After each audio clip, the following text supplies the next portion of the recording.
first bit is find the cube root of the following numbers by prime factorization method.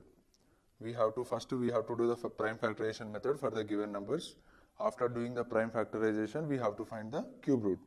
First one is 343. So after doing the factorization, 343 can be written as 7 into 7 into 7. So here 7 is an prime number. This is called prime factorization method. The factorization which we do by using the prime numbers is called prime factorization method. So 343 can be written as 7 into 7 into 7. To make it as a perfect cube, make it as group of 3 equal factors as one group. From that you have to take 1 as the cube root of the given number.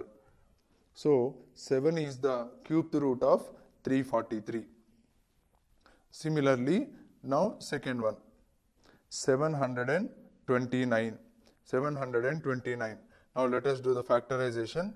By doing the factorization, you will get 3 into 3 into 3 into 3 into 3 into 3. That means you will get 6 3's as the factorization and 3 is the prime number, which is called prime factorization method. Now out of this we have to find the cube root. So make the 3 factors as one group. So 3 3's as one group and another 3 3's as one group. Now from the first group take 1 3 as the cube root, and from the second 3 also you have to take 1 3 as a cube root. Now 3 into 3 will become 9. So 9 is the cube root value of 729. 9 is the cube root value of 729. Now see the third one, 1331. 1331. So first let us do the factorization for this. So after doing the factorization of 1331, you will get 11 into 11 into 11. 11 into 11 into 11. So from this you have to take, we have 11 factors. Out of this we have to take 11 as the cube root of given number. So 11 is the cube root of 1331. That is how we have to select. Now next one, 2744. 2744. Let us do the prime factorization for this. So 2744 can be written as 2 into 2 into 2 into 7 into 7 into 7. So here you are in the prime factorization you got 3 2's and 3 7's. That is all the prime numbers only. 2 is also prime number, 7 is also prime number. So this is called prime factorization method. Now to find the cube root of given number, make the 3 equal numbers as one group. So 2 into 2 into 2 as one group and 7 into 7 into 7 as another group. So from each group take one factor as cube root, that is 2. From 2 2's, from 3 2's 1 2 you have to take.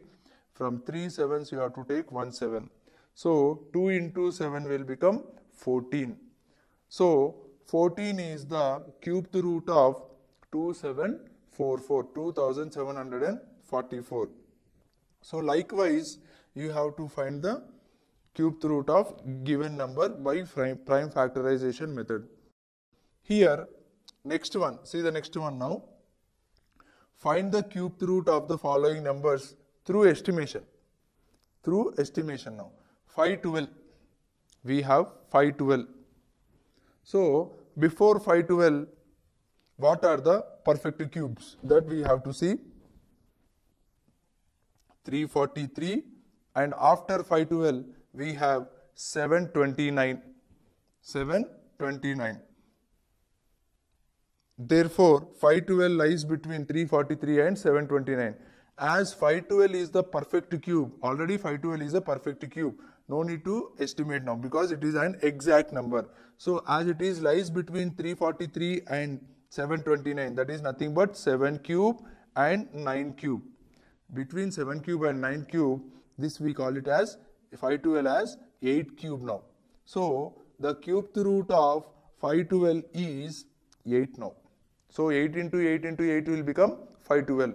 So 8 is the cube root of 512. Likewise, we have to do the next one. 2197. 2197. Similarly, you will get this is also cube root of 2197 is 13.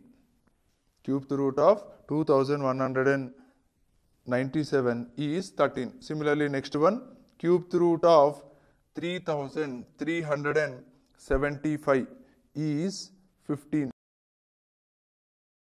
Similarly, you will get same.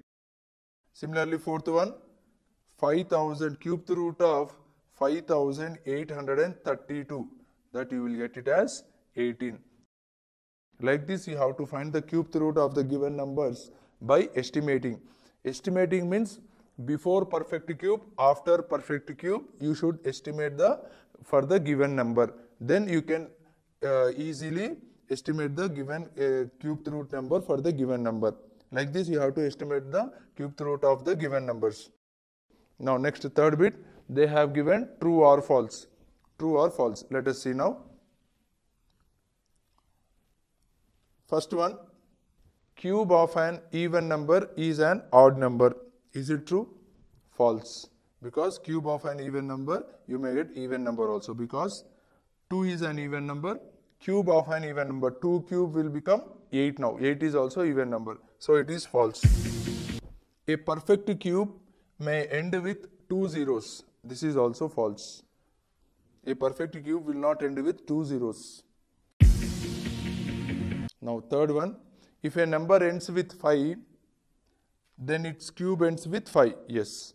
Not only cube, if you do 5 square, 5 cube, 5 power 4, 5 power 5, whatever it may be, 5 power anything if you do except 0, then you will get 5 only as the, it will end with 5 only. Now next, therefore it is true. Now fourth one, cube of a number ending with 0. Cube of a number ending with 0. Let us take 10 now. 10 cube. Cube of a number ending with 0 has 3 zeros at its right. So 10 cube, the value of 10 cube is 1000. So the 1000 has 3 zeros, that is on right side. Therefore, it is true now. Next one, the cube of a single digit number may be a single digit number. This is false. The single digit number may get 2 digit or 3 digit also sometimes. Okay, therefore this is false. Now next, sixth one, there is no perfect cube which end with 8. This is also false because we have 1728. This is the number which is ending with 8 and it is also a perfect cube. Therefore the given statement is false. The cube of a 2-digit number may be a 3-digit number. This is also false. This is also false. The cube of 2-digit number, you will get 4-digit number. We have completed true or false. Now the last problem of the exercise, fourth one, find the 2-digit number which is a square number, also a cubic number. We have to find 2-digit number, any 2-digit number, that is the 2-digit number starts from 10 and ends with 99. These are the 2-digit numbers. In between these two numbers, there is a 1 2-digit number which is a square number as well as cube number. So let us find it now. So if I take 16, 16 is a square number. Why? Because 16 can be written as 4 into 4. Now can we write 16 as a product of 3 equal numbers? No, because therefore 16 we cannot call it as a cube number. So now let us try for next number, that is 64. If we take 64, 64 can be written as 8 into 8, that is a square number. 64 as well as we can write it as 4 into 4 into 4. As this is a product of 3 equal numbers, we can call it as a cube number also, perfect cube. So 64 is the 2-digit number which is a square number as well as cube number. This is the 2-digit number. 64 is the 2-digit number. Like this we have to find. By this we have completed 6.5.